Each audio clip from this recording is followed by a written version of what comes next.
ओम श्री गुरुदेवाय नमः। आज्ञा हे मोर प्रिय समस्त सुधीवृंद को कोटि कोटि प्रणाम। गत अध्याय आम आलोचना करुले जे सनक ऋषिंकर पुओ को इंद्र पुओ जो गंधर्व वचन लेकिन गला जो वृक्षटा को सी वृक्ष को बोईकी नवा द्वारा कौन करागला ना तांकू से सनक ऋषि अभिशाप देले तू वृक्ष हो जा तो मुंड उपर भार रहू। तो सी जो अंगिरा ऋषिंकर अभिशाप रे जमपुर खसी पड़ा से जमपुर को से वृक्ष उपर रोपण करागला। तेणु ये तत्व से जमपुर मध्य प्रसंग को जाऊँगी किए जाऊँगी मार्कंड ऋषि पृथ्वी महाऋषि सांगे नहीं काल विकांक रथरे जाऊँ से कौन कहते शुण बुद्ध चिते शुद्ध करे चरितम सुरत को कहते अतीत पवंतम एतु अंते धूप दूते देवांते राहुवारम वृक्ष जणे उठेला से संजीवनी पुरम से वृक्ष जणे संजीवनीपुर पहुँचला। आम देखा संजीवनीपुर में कौन सब दंड दिया कौन होउछि आमे से विषय रे सम्यक आलोचना करी तापर नेक्स्ट आम देखिया।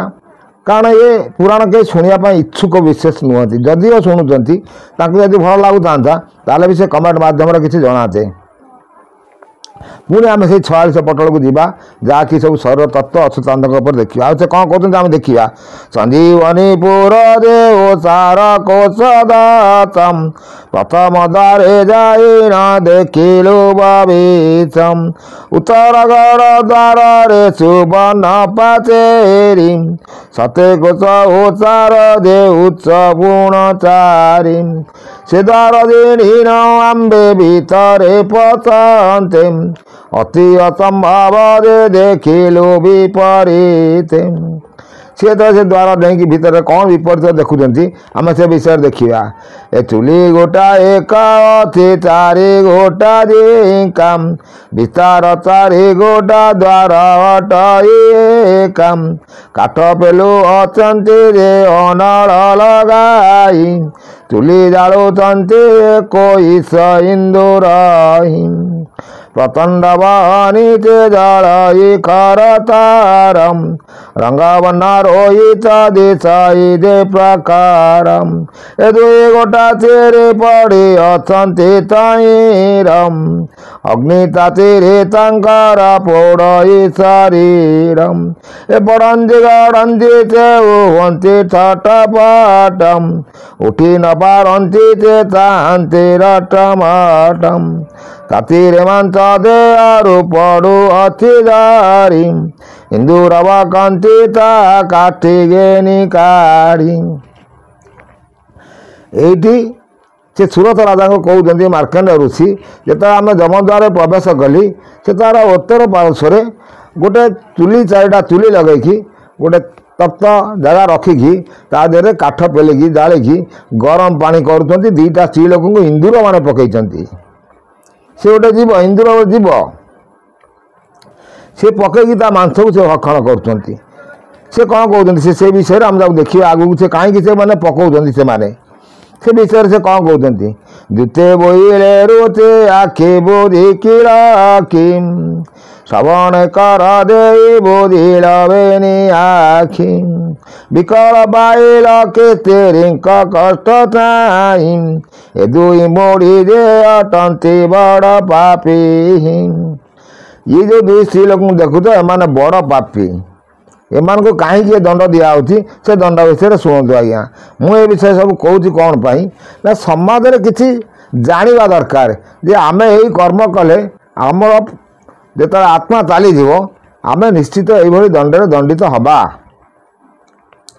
ये हूँ समाज को गोटे सचेतनता बाणी यदि आप भल लगुता शुणा आगे से कौन कहते से कौन कहते आम से देखा ଏଥିର ଚରିତ ତୁମ୍ଭେ ଶୁଣ ପୁଣ୍ୟରୂପୀ ଚନ୍ଦନପୁର ବରଡ଼ା ନାମତେ ଗ୍ରାମରେ ମଧୁକର ନାମେଣ ଏକ ଦୁଇଜବରେ ଏଦି ଅଟନ୍ତି ସେ ବିପ୍ରର ଘରଣୀ ମାଳତୀ ମରୁଆ ନାମ ବେନି ସଉତଣୀ ୟାଙ୍କ ଘରେ ତାନ୍ତି ବହୁତ ଇନ୍ଦୁରମ ରାତରେ ଘର ଯାକ କମ୍ପଇ ଦୂର ଦୂରମ ଚାଉଳ ଦାନ ମୁଗ ବିରି ଆଦି କର୍ପାସମ ଖାଆନ୍ତି ଇନ୍ଦୁର ଯେ କରନ୍ତି ସର୍ବନାଶ। ଇନ୍ଦୁର ବନ ମୂଷା ଆଙ୍କ ଘରେ ବହୁତ ବାସ କରୁଥିଲେ।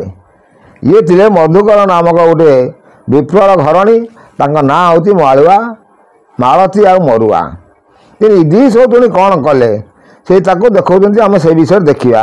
ଖାଆନ୍ତି ଇନ୍ଦୁର ଯେ କରନ୍ତି ସର୍ବନାଶମ ଗୁଣ୍ଡାଇ ଟୋକାଇ କୁଲା କାଟନ୍ତି ସକସମ ଦିବସରେ ଘରେ ଯେ ବୁଲନ୍ତି ମାଳ ମାଳମ ଶୋଇବାର ଯେ କାଟନ୍ତି ପେଡ଼ି ସଦେମ ମଣ୍ଡର ଗଉରୀ ଯେ ଉଛୁଡ଼ି ନିଅନ୍ତି ଯାଆନ୍ତି ଏମନ୍ତେ ବହୁତ ଦୁଃଖ ଦେଲେ ସେ ଇନ୍ଦୁର ମୂଷା ମାତିଲେ ଯେ ବିରାଡ଼ି ନାହିଁ ଘର।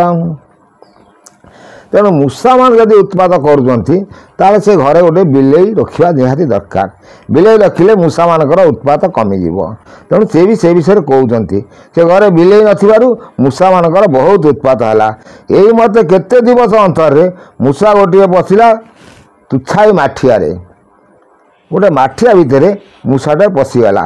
ମାଳତୀ ତାହିଁ ମାଳ ଗୋଟିଏ ବୁଝିରେ ରାମ ମରୁଆ ନେଇ ତାକୁ ଚୁଲିରେ ବସାଇଲା ଦୁଏ ଯାକ ମିଳି ଅଗ୍ନି ଲଗାଇଲେ ତଳେ ଅଗ୍ନି ତାତିଲେ ଇନ୍ଦୁର ମଲା ଦେବୀ କଳେ ସେ ମୂଷା ଗୁଡ଼ିକ କହିଲା ଯେ ସଞ୍ଜୀବନୀ ସେଇ ଇନ୍ଦୁର ଏଇ ଯେ ଚୁଣି ମାମୁନି ସେଇ ବେନି କନ୍ୟା ପୁଣି କାଳ ସମାପତେ ମୃତ୍ୟୁ ଲଭିଲେ ଆୟୁଷ ରୋଗ ଯେ ପାଆନ୍ତେ ଚିତ୍ରଗୁପ୍ତ ତାହାଙ୍କ ପାପକୁ ଦେଲେ ଦଣ୍ଡ ତପତକ ପରାରେ ଦଉଛନ୍ତି ପିଣ୍ଡ। ତେଣୁ ସିଏ ଯେଉଁ ଦୁଇଟି ସ୍ତ୍ରୀ ଲୋକ ଯେତେବେଳେ ଆତ୍ମ ଛାଡ଼ିଲେ, ତାଙ୍କ ଶରୀର ଛାଡ଼ିଲେ, ତାଙ୍କ ଆତ୍ମାକୁ ସୂକ୍ଷ୍ମ ଶରୀରରେ ଆଣିକି ଏଠି ପକାଯାଇଛି। ସିଏ ଯେଉଁ ଇନ୍ଦୁରକୁ ପୋଡ଼ି ଦେଇଥିଲେ ଗୋଟେ ମାଠିଆ ଭିତରେ ପଶିଯିବାର ମୂଷା ତାକୁ କ'ଣ କଲେ ନା ବନ୍ଦ କରିଦେଇକି ଚୁଲିରେ ବସେଇ ଦେଇକି ନିଆଁ ଜାଳିଦେଲେ ତଳେ। ସେ ମୂଷାଟି ଛଟପଟ ହେଇକି ମରିଗଲା। ତେଣୁ ତାର ଯେଉଁ ଆତ୍ମା ଆସିକି ସେ ତାର ସାଙ୍ଗସାଥି ନେଇକି ସିଏ ଏଠି ଚୁଲି ଜାଳୁଛି। ତେଣୁ ଯେଉଁ ଲୋକ ଚିନ୍ତା କରନ୍ତୁ, ଯେଉଁ ଲୋକ ଯେଉଁ ଲୋକକୁ ମାରୁଛି ସେ ତାକୁ ମାରିକି ସେ ଭାବୁଛି ମୁଁ ପାଇଯିବି, ମୋତେ କୌଣସି ଦଣ୍ଡ ଦିଆଗଲାନି। ନାଇଁ ନାଇଁ, ତା ପାଇଁ ଦଣ୍ଡ ଉପରେ ରହିଛି ଆଉ ସେ ନିଶ୍ଚିତ ପାଇବ। କାରଣ ୟାର ଆତ୍ମା ଯିବ, ତାର ଆତ୍ମା ଯିବ, ସେ ସେଇ ତାକୁ ସେଠି ଦଣ୍ଡ ହିଁ ଦେବ, ନିଶ୍ଚିତ ଦେବ। ଏସବୁ କଥା ଯଦି ସମାଜରେ ଜାଣିବେ ତାହେଲେ ସମାଜର କିଛି ସଂସ୍କାର ପରିବେଶ ଆସିବ। ଆଉ ସେ କ'ଣ କହୁଛନ୍ତି ଆମେ ଆଗକୁ ଦେଖିବା। ଯେଉଁ ତାକୁ ଅଦୋତେ ଦଣ୍ଡର ନ ଜାଣି ତା ହାତରେ ସେ ପରାଭବ ପାଏ ପୁଣି ତା ଶୁଣି କରି ଆମ୍ଭେ ପୁଚିଲୁ ଦୂତଙ୍କୁ ଏକଥାକେ ମତେ କହୁଅଛ ହୋ ଆମ୍ଭକୁ ଏ ଦୋଷୀକୁ ସାଥି ବୋଲି ଯେ ରହିଛି ପୁରାଣେ ଏ ଦୁଇ କନ୍ୟା କିମ୍ବା ଦଣ୍ଡ କାରଣେ ଦେଶକୁ ସାଥି ଦେବେ ସେ ବହିରା ମୂଷାକୁ ତୁମେ କିମ୍ବା ଏତେ ଦଣ୍ଡୁ ଅଛ ହୋଇ ଆକୁ। ସେଇଠି ମାର୍କଣ୍ଡ ଋଷି ଯୁକ୍ତି କରୁଛନ୍ତି ଯିଏ ଦୋଷ କଲା ତାକୁ ଦଣ୍ଡ ନିହାତି ଦିଆହେବା କଥା। ତେଣୁ ମୂଷା ସେ ଘରେ ଦୋଷ କଲା, ତାକୁ ସେମାନେ ଦଣ୍ଡ ଦେଲେ। ତେଣୁ ଇଏ ଦଣ୍ଡ ପାଇଁ ତାକୁ କାହିଁକି ଏପରି ଦଣ୍ଡ ଦିଆହେଉଛି ସେ ବିଷୟରେ ସେ କାଳ ବିକାଳ କ'ଣ କହୁଛନ୍ତି ଆମେ ଯଦି ଦେଖିବା। ଦ୍ୱିତୀୟ ବୋଇଲେ କଥା ହେମନ୍ତ ନୁଆଇଁ ଧର୍ମଶାସ୍ତ୍ରରେ ବିଦିତା ଯାହା ଥିଲି ଯାହାର ହାତରେ ଯେ ଯାହାକୁ ନାଶ କରି ସେ କଥା ଏ କାମରେ ଶୁଣିବ ତପଚାରି। ଏ ମାତା ପିତା ଗୁରୁ ଆଉ ବ୍ରାହ୍ମଣ ସନ୍ନ୍ୟାସ ଏହାଙ୍କୁ ଦଣ୍ଡ ନାହିଁ ଯେତେ କଲେ ଦୋଷ ଏ ପାଞ୍ଚଙ୍କୁ ଛାଡ଼ି ଯେ ହୋଇବ ଦୋଷକାରୀ ବହିବ ଦଣ୍ଡ ତାକୁ ଦୋଷ ଅନୁସରି। ଗୋଟେ ଗୋଟେ ଆଜ୍ଞା କିଏ କିଏ ନା ଯଦି ଗୋଟେ ସଂସାରରେ ମାଆ ଆଉ ବାପ ସେମାନେ ଯଦି ଦୋଷ କରିବେ ପିଲାମାନଙ୍କ ଉପରେ ପିଲାମାନେ ତାଙ୍କ ଦୋଷକୁ ଧରିପାରିବେ ନାହିଁ। ଆଉ ସେ କ'ଣ କରନ୍ତି ନା ଗୋରୁ ଆଉ ବ୍ରାହ୍ମଣ। ତେଣୁ ଗୋରୁ ବ୍ରାହ୍ମଣ ବି ଯଦି ଗୋ ମାତା ଯଦି ଦୋଷ କରେ ଯେମିତି ଗୋଟେ ଫସଲ ଖାଇଗଲା ଆମେ ଯଦି ତାକୁ ବାଡ଼େଇ ମାରିବା ଏଇଟା ଅସମ୍ଭବ ପ୍ରକାର କଥା ଲାଗିବ। ତେଣୁ ଇଏ ସବୁ ନୀତିକି ସେଇପାଇଁ ସେ ଶାସ୍ତ୍ର ବିଷୟରେ ସବୁ ଆଲୋଚନା କରୁଛନ୍ତି। ଆଉ ଏବେ ତ କଳିଯୁଗରେ ଆପଣମାନେ ଦେଖୁଥିବେ ଗୋହତ୍ୟା ଯାହା ହେଉଛି ଆଉ ତାକୁ ମୁଁ ଅଧିକା ବା କ'ଣ କହିବି। ସେ ଆଉ କ'ଣ କହୁଛନ୍ତି ଆମେ ଆଗକୁ ଆସ୍ତେ ଆସ୍ତେ ଦେଖିବା। ବ୍ରାହ୍ମଣ ଦୋଷ କଲେ ନ କରି ତାଙ୍କୁ ମାନ୍ୟମ୍ ଅତି ଦୋଷୀ ହେଲେ ନିର୍ବାସନ ଅନ୍ୟତାନମ୍ ଗୁରୁ ଦୋଷ କଲେ ଦୃଷ୍ଟି ହତରେ ଘେନିବମ୍ ବେଉସା ଖାଉଥିଲେ ସେ ଓଡ଼ାଇ ଆଣିବମ୍। ସେ କହୁଛନ୍ତି ଗୋରୁ ଯଦି ବେଉସା ଖାଉଥାଏ ତାକୁ ତାହେଲେ ଅଡ଼େଇ ଦେବ ଅଡ଼େଇ ଆଣିବ କିନ୍ତୁ ବାଡ଼େଇବନି ମାରିବନି। ବାଡ଼ି ଧରିକି ପାଟି କରିବ ଗୋଡ଼େଇବ। କିନ୍ତୁ ଆଜିକାଲି କ'ଣ କରୁଛନ୍ତି ଆଜ୍ଞା ଛାଡ଼ନ୍ତୁ ଆଉ ଆମେ ସେ କ'ଣ ଆସ୍ତେ ଆସ୍ତେ ଦେଖି ଦେଖି ଯିବା। ଏ ଭୃତ୍ୟ ଦୋଷ କଲେ ତାକୁ ଭୃତ୍ୟ ହାତେ ଦଣ୍ଡି ପୋଇଲି ଦୋଷ କରିଲେ କେଶ ତାର ମୁଣ୍ଡି ପଦା ଦୋଷ କଲେ ତାକୁ ବନ୍ଧନ କରିବ ଗ୍ରାମିକା ହାତରେ ତାକୁ ଦଣ୍ଡ ଦିଆଇବ ପାଇକକୁ ଦଣ୍ଡ ହୁଏ ଗଡ଼ାଇଲେ ସେବା ମନ୍ତ୍ରୀ ଦଣ୍ଡ ତାଙ୍କ ଆଜ୍ଞା ଅବଜ୍ଞା କରିବା। ଦେଖନ୍ତୁ ଆଜ୍ଞା ସେ ନୀତିଶାସ୍ତ୍ର ଉପରେ ସବୁ କହୁଛନ୍ତି ଏଇଭଳି ଜିନିଷମାନଙ୍କୁ ଏଇଭଳି ଦଣ୍ଡ ଦିଆଯିବ। ତେଣୁ ଆଜିର ସମାଜରେ କ'ଣ ସେ ନୀତି ଚଳୁଛି ଚଳୁନାହିଁ। କିନ୍ତୁ କ'ଣ କରିବେ ଆସ୍ତେ ଆସ୍ତେ ଆପଣ ଦେଖିବେ ସବୁ ପରିବର୍ତ୍ତନ ହେଇଯିବ। ଆଉ ଏଇଟା ହେଉଛି ନିଶ୍ଚିତ ଧୀରେ ଧୀରେ ସମାଜ କିଛି ପରିବର୍ତ୍ତନ ହେଇ ଆସୁଛି। କାରଣ ଅବିକା ଆପଣମାନେ ଦେଖିପାରୁଥିବେ ସମାଜରେ କେତେ ପରିବର୍ତ୍ତନ ଆସୁଛି। ସାଧାରଣତଃ ଆମେ ଗୋଟେ ଓଡ଼ିଶାର କଥା ଯଦି ଦେଖିବାକୁ ଚିନ୍ତା କରିବାକୁ ଯିବା ଆମେ ତ ଦେଖୁଛନ୍ତି ସେ ଜମପୁର ପଶିଲେଣି କୃତିଆ ମାରୁସିକି ଆଣିବେ କି ନ ଆଣିବେ ପୁଣି ଆମେ ନେକ୍ସଟ ଅଧ୍ୟାୟରେ ଆଲୋଚନା କରିବା।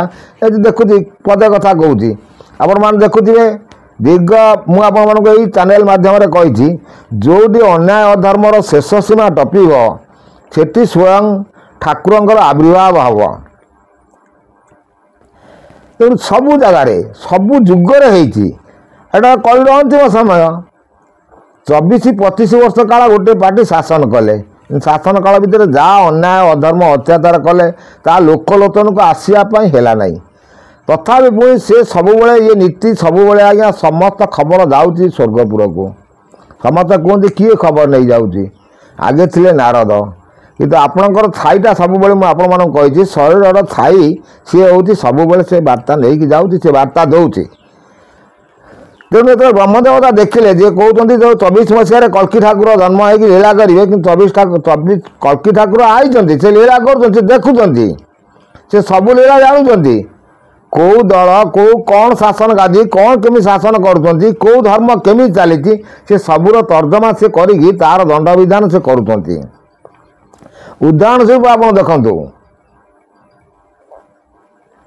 ଗୋଟିଏ ବି ହେଲେ ଆଗେ ଆପଣ ଦେଖୁଥିଲେ ଏତେ କ'ଣ କାହାର ଅଫିସରମାନଙ୍କର ଘର ସବୁ ରେଡ଼ ହେଉଥିଲା ହେଉନଥିଲା କିନ୍ତୁ ଏବେ କାହିଁ ହେଉଛି ସେ ଦେଖିଲା ବସିକି ଘରେ ବସି ରିମୋଟରେ ଦେଖିଲା ଇଏ ନାହିଁ ଏମାନେ କରୁଛନ୍ତି ଏମାନଙ୍କୁ ପରିବର୍ତ୍ତନ କରି ଅନ୍ୟ ଆଣିବି।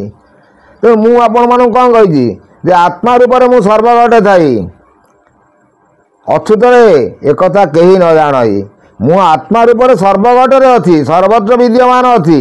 ତେଣୁ ମୁଁ ଯେଉଁଠି ଚାହିଁବି ସେଇଠି କାହାକୁ ରାଜା କରିଦେଇପାରିବି କାହାକୁ ଭିକାରୀ ବନେଇ ଦେଇପାରିବି। ସିଏ ଯେଉଁ ପୁରୁଷ ସିଏ ଯେଉଁ ବ୍ରହ୍ମ ସିଏ କ'ଣ କେବେ ଆଙ୍କୁ ଛାଡ଼ିଦେବ। ତେଣୁ ପୁଣି ସେ ନେତାମାନେ ଆସି ପୁଣି ସେ ଚେତା ପରିବର୍ତ୍ତନ କରିଦେଲା। ନେତାମାନେ ବି ଆସ୍ତେ ଆସ୍ତେ ପୁଣି ବଦଳିଗଲେ। ଯେଉଁମାନେ ଅନ୍ୟାୟ ଧର୍ମ କରିଥିଲେ ସେମାନେ ଆସ୍ତେ ଆସ୍ତେ ସବୁ ବାହାରୁଛନ୍ତି ଯାହା ଗଚ୍ଛିତ ରଖିଥିଲେ ଧନ ସବୁ ବାହାରୁଛି। ଆହୁରି ଆଗକୁ କ'ଣ ହେବ ଦେଖନ୍ତୁ ଆହୁରି ଆଗକୁ ବହୁତ ଭୟାବହ ପରିସ୍ଥିତି ଆସିବ ଯେ ଇଏ ଦଳ ବି ଯଦି କିଛି ନ କରନ୍ତି ନ ପରିବର୍ତ୍ତନ ନ ହୁଅନ୍ତି ତାହେଲେ ସିଏ ବି ଆଙ୍କୁ ବି ବଦଳାଇ ଦେଇପାରିବ। କିନ୍ତୁ ରିମୋଟ ତା ହାତରେ ନା କାରଣ ସିଏ ହେଉଛି କଳ୍କି ନାରାୟଣ। ଏମାନେ ଯେଉଁ କହୁଛନ୍ତି ବାର ହାତ, ସିଏ ଜମା ବାର ହାତରେ ଖଣ୍ଡା ଧରିକି ଆସିବନି ନା, ସେ ଯେଉଁଠି କାହାକୁ ଦେଖାଇ ଦେବନି। ସେ କାହିଁକି ଦେଖାଦେବ? କ'ଣ ପାଇଁ ଦେଖାଦେବ? ସବୁ ଯେଉଁ ମାଳିକା ଚ୍ୟାନେଲ ବାଲା କହୁଛନ୍ତି କଳ୍କି ଠାକୁର ଆସିବ ଏ କରିବ, ସେ କ'ଣ କଳ୍କି ଠାକୁର ତମ ଘର ଚାକର? ସେ ନୀତି ବାଣ୍ଡେ କାଟିଦେବ ତମମାନଙ୍କୁ। ଆଜ୍ଞା ଆମେ ଯେଉଁ ପୁରାଣରେ ଯାଉଛନ୍ତି ସେ ପୁରାଣ ଦେଖିବା। ଆଗକୁ ସେ କ'ଣ କହୁଛନ୍ତି? ସ୍ୱାମୀ ଦୋହର ଦଣ୍ଡ ପ୍ରସଙ୍ଗ।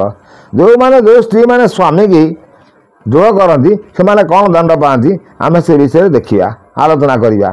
ଏତକୁ ରହୁଛି ଆଜ୍ଞା। କୋଟି କୋଟି ନମସ୍କାର।